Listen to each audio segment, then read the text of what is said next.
Quixel 2020 is out and it comes with a whole lot of things. Now today we're going to take a look at so many of these things and take a first look at what it does support, what it does well, and the things which we wish to see in future installments.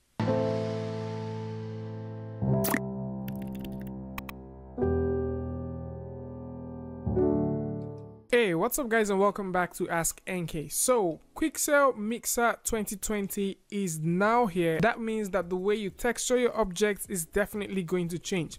Now we already got a couple of news about Quixel getting to be free from last year, and following the whole release of the Megascan bridge earlier this month, it's really interesting to see that Epic has followed up with their promise by making the Megascan bridge free for both Epic Games user, and also they've gone ahead to also make the mixer free. So the mixer is now available just in case you want to get it, and it comes with a couple of features.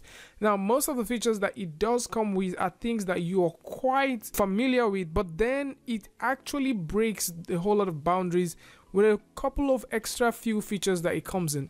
Now it is a seamless 3D painting program, which simply means that you can do all of your mixing, all of your substance alchemist magic directly inside there. And now you can actually import your own 3D model and not just do your mixing, but you can now mix directly in there and also texture.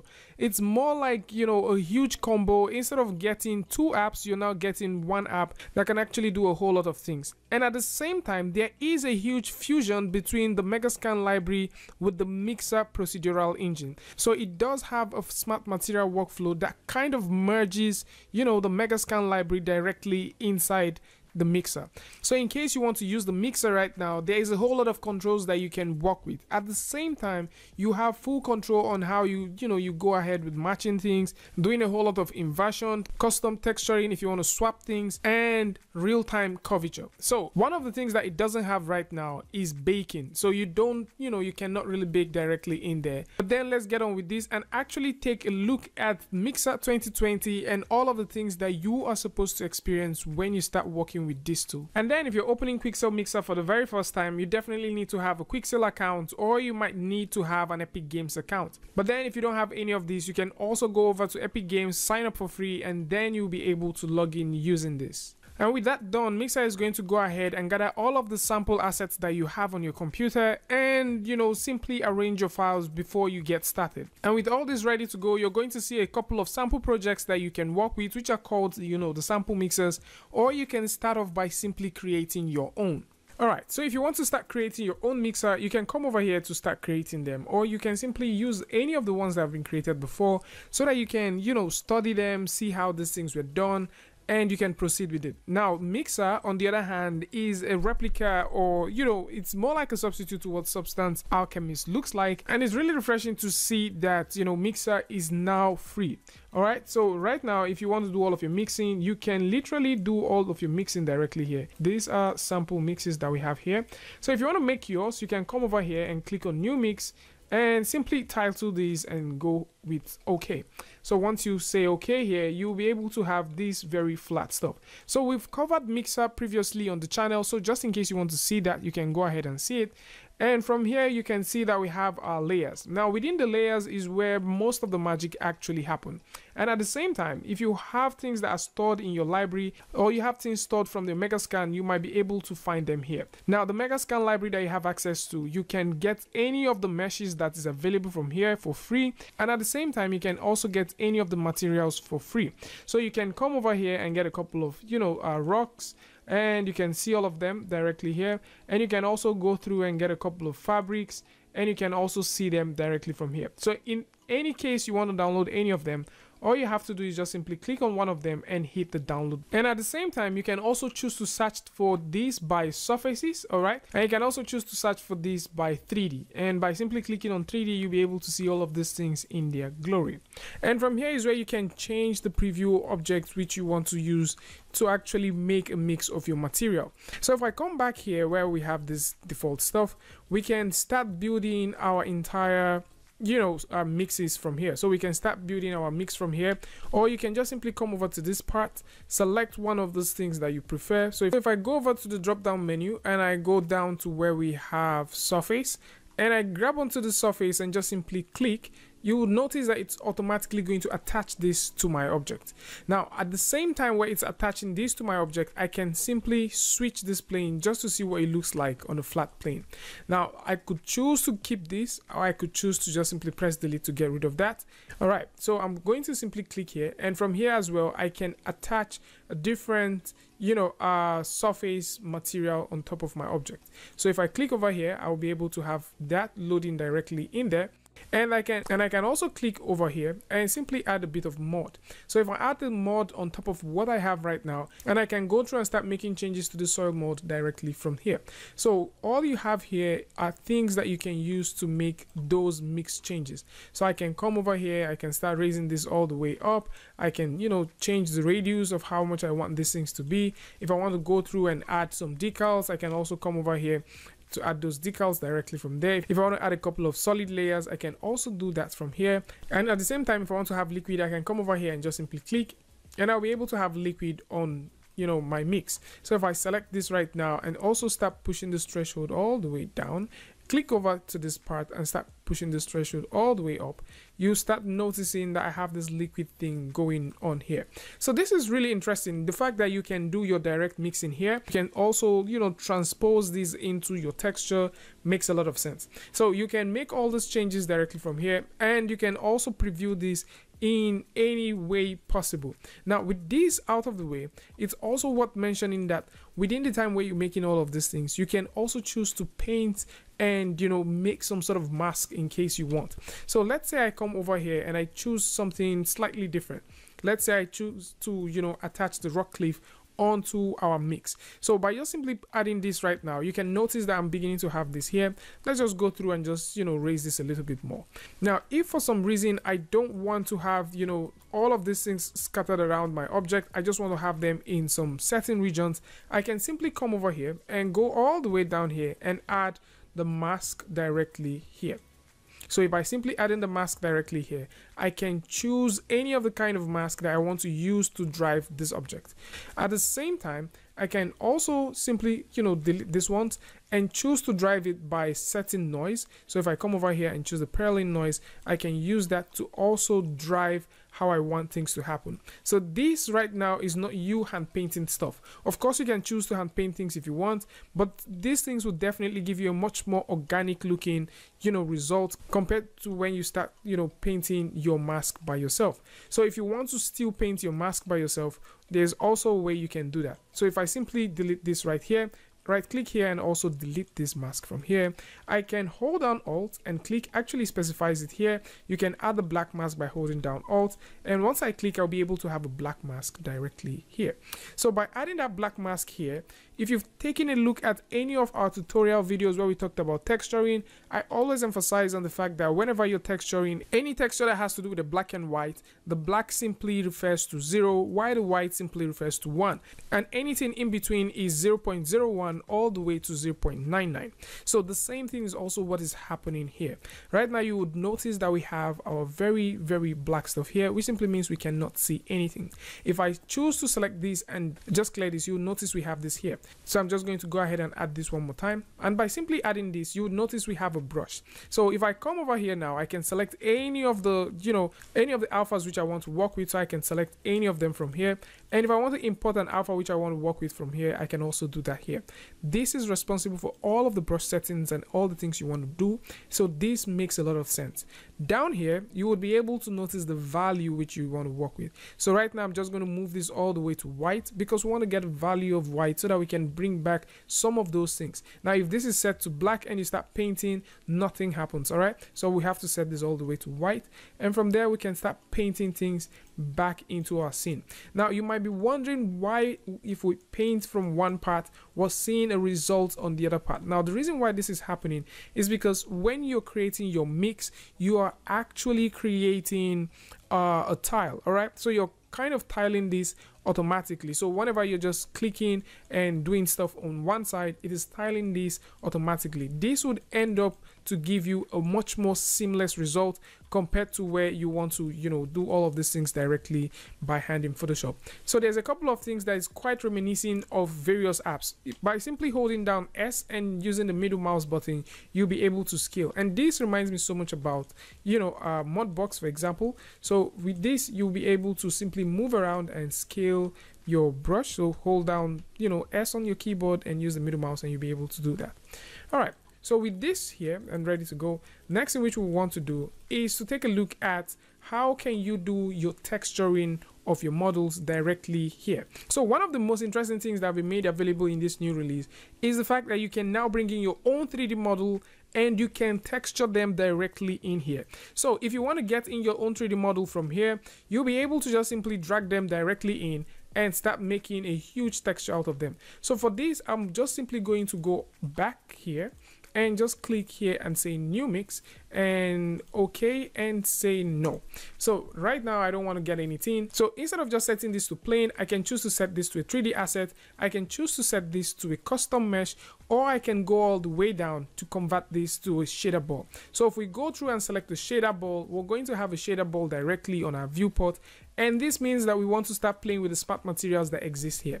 And if you want to check out the smart materials that comes with this, you can see them here. The same smart materials here are exactly the kind of smart materials, or they are reminiscent to the kind of smart materials that you get in Substance Painter. I think practically the same thing. So you can, you know, come through and start playing with the smart materials here, try to mix a couple of things, you know, to get a very, very cool material out of this. And so for the custom mesh, we're going to go through and load up the default custom mesh that has been made available by the guys at Quixel, which is known as WASP. So I'm just going to go through and load that up. So we do have a couple of other, you know, model which we would like to try out later, but I think it's definitely okay for us to try out with the ones that they've made available. So I'm just going to go ahead and load up the WASP. And you notice that from here we have a high resolution version and we also have a low one. So how you work with this is you can actually take these over to apps like Substance Painter, take it over to, you know, apps like you know, Mari, for example, or probably you can take it over to Marmoset and do your baking. So you can also bake this in Nald if you want to as well. But once you're done baking them, you'll be able to have your textures baked properly, and you'll be able to have all those things aligning well with your low poly model. So we're just going to go ahead and open up the low poly model that is here. And this is one of the things that is not yet available for this tool. Right now, this tool does not bake, so you may have to do that somewhere else. And another thing which I really wish that we could be able to see here is if I go over to the display right now, I am not able to see the wireframe. Speaking about UV, right now this doesn't support any form of, you know, multi UV. It's still a single UV sort of app right now, and at the same time it doesn't deal with complex UV sets. And it's also worth noting that the guys from Quixel have also said that in, you know, updated versions, these things are things that we would no longer be bothered about. And it's also cool to note that they do have plans to implement things that has to do with UDIMs later in the future. So in case you want to do all of your texturing directly in Quixel Mixer 2020, the present version that is available right now, it's worth noting that all of the things which you would like to do, you may probably only be constrained to doing them within a single UV tile. So for this right here, we're going to simply go ahead and prepare this by going over to the layer and selecting the individual texture layers and loading all of their relative textures to them. Go over to the albedo and just simply click on load. We're just going to go all the way back and select the textures, and we're going to find our diffuse texture, which is definitely going to be the albedo texture right now, and we can load that in. And we're going to do the same thing for the other ones as well. Alright, so with this loaded up, you would notice that we have our model here. So with the model which we have here, if you've also gone ahead to bake your objects properly and also bake them with material ID, it's worth noting that you can now use the material IDs directly from here. So in case you want to use the material ID to start texturing, these things are very possible, and at the same time you can still preview all of these things from here. So in case you want to look at the roughness, you want to take a look at the albedo alone, you want to simply, you know, go in there, investigate a couple of things. At the same time, if you want to also check out the material ID and see how these things look like, so that you'll be able to know what you're texturing and where you need to place certain textures or decals. I think these things would definitely help you make some very informed decision. And also with this directly here, you can still do exactly the same thing that you can do for your mixes here. So let's say you want to add a couple of things here. You can also come over here and let's say we're adding our solid mod, and our solid mod is definitely going to be applied directly onto our object. You may want to paint either some sides or use the ID. If you want to use the ID, you can actually, you know, access the ID from here, and with the ID here you can start assigning certain parts which you want to, you know, get this mod in. And this is one of the places that the ID map actually comes in handy, because we can come over here and just take a look at the ID map and we can see that, all right, these places are all the red places, or probably we can see them as bright red. We can just simply go all the way back and just tick here, and automatically you start noticing that I think that has to do with the red or the pinkish red. Yeah, so we can go through and just simply click there, and you start noticing that we're having all of those things here. We can also choose to have this directly here, all right, and go through and add up a mask, which we can stack directly here. And once we do that, we can also choose to use, you know, use any of these things to drive them. So I can also choose to use the Wally pattern, and we can start seeing that we're having something that isn't so organic directly here. We can also, you know, go all the way up and take this out, or we can still mix them up. So I'm just going to mix a couple of things now. So we can have this, increase the seed, increase the amplitude just to get something like that. And we can also play with the octaves a little bit, so you can see we've started getting something quite dusty. And I can come back all the way here and choose something different. So I can bring, you know, the Wally tree and simply drop that there and start using the seed or the amplitude to actually control some other stuff. So you can, you know, use this to get some, you know, open and close quote procedural stuff going on for you here. And at any point in time, if you're not comfortable with any of these things, you can still choose to get rid of them, or you can still close them, you know, so that you don't get to see them. So at this point, if I don't want to see this, I can turn this off, I can turn this back on, and I can also use the opacity slider to actually, you know, reduce how much influence one has over the other. So right now you can see that this other one has way more influence because it's turned all the way up, and I can start turning this all the way down to get something like that. So I can use this to actually add in or reduce as much as I want. Okay, so if I also click down here, you'll notice I do have a couple of blends. So these blends are ways that I can blend the layers on top with the layers on the base. So I can come over here and start doing a couple of blending to achieve some, you know, some very interesting looking stuff.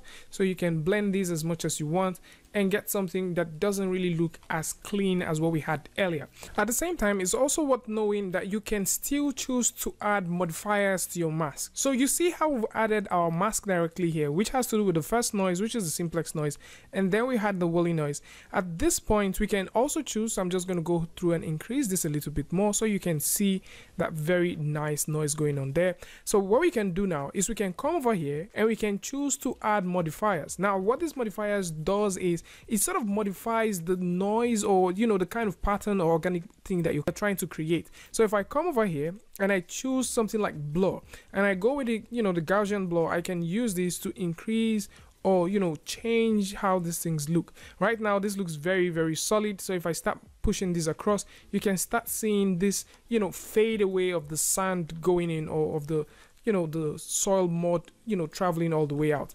So other cool modifiers that you can also see directly from here also include modifiers that has to do with the scatter modifier. All right, so the scatter modifier is also a very cool one that you can see. So if I go through and have the scatter modifier, I can have this to randomly throw in stuff around our object.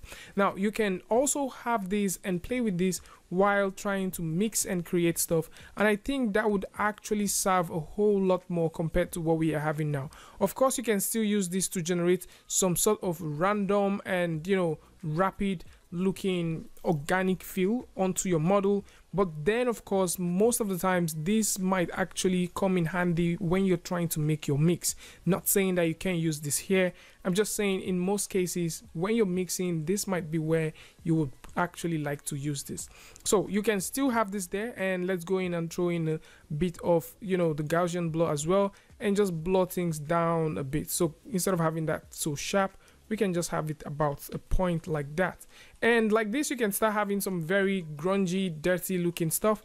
And if we choose to change the color of our object directly from here, let's just simply click here. We can make all of that change directly from here, and we start getting something that would probably sit right depending on the kind of game that you're creating. Now with all of these things here, of course, if you do have textures that you want to load up to this, you can still use these textures, load them directly here, and start creating some very interesting things out of this. And in terms of looking at your model, you can choose to see your model in a 3D space like this, or you can simply click over here and, you know, see your model based off the UV, so you can see it this way, or you can just simply click here and you can have that this way.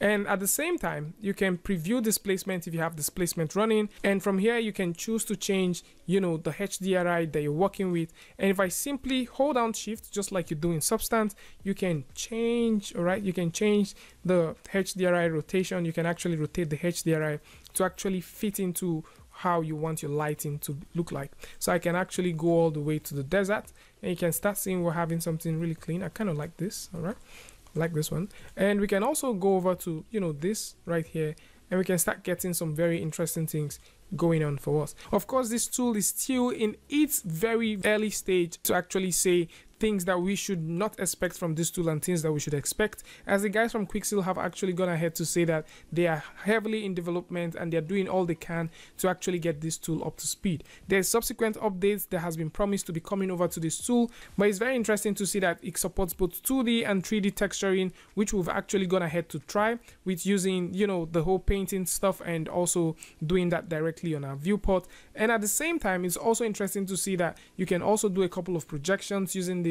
You can tile your images if you want, and of course if you want to do some sort of clipping, you can also clip things directly in here. And to clip things, all you have to do is just simply hold down Alt and you'll be able to clip these things. All right, right now what we've done is we've just gone ahead to clip our solid directly on top of what we have here. So if I simply select this right now and go over to here where we have the albedo, you can see this very interesting looking eyedropper. So we can use the eyedropper to actually select any given color which we want, and we can just simply apply. Now with this right here, I can still go down here and tone down the opacity of this and get something very interesting going on for us right here. So it's totally dependent on what you want to do. I guess this tool is just simply awesome the way it is, and I believe it's definitely going to be one of the most powerful tools that we'll get to work with in the future. Of course, there's a couple of questions that will be arising here and there. Just recently we did talk about the Armor Painter and the guys from Epic Games giving $25,000 as Epic grant, and at the same time we've also talked about a whole lot of other things on the channel that has to do with Substance Painter and so on and so forth.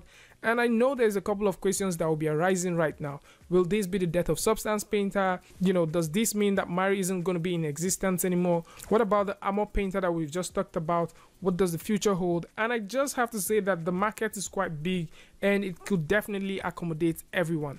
Now, it's obvious that this tool is free right now, and it definitely means that it's going to appeal to a huge audience of people.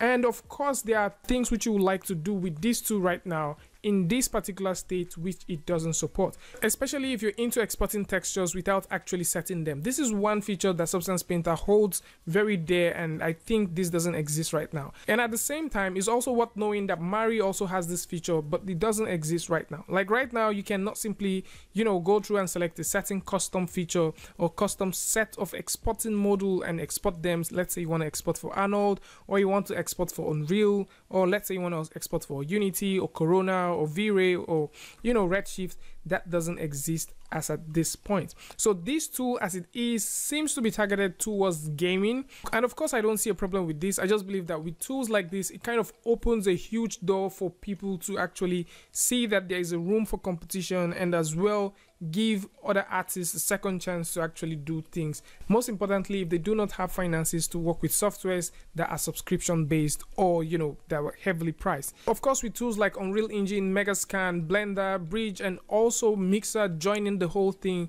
and being free right now, you know, these tools are beginning to pave the way for artists to, you know, work with things without thinking so much about being indebted to a certain company, all in the name of subscription, or losing their licenses over things that they've paid for.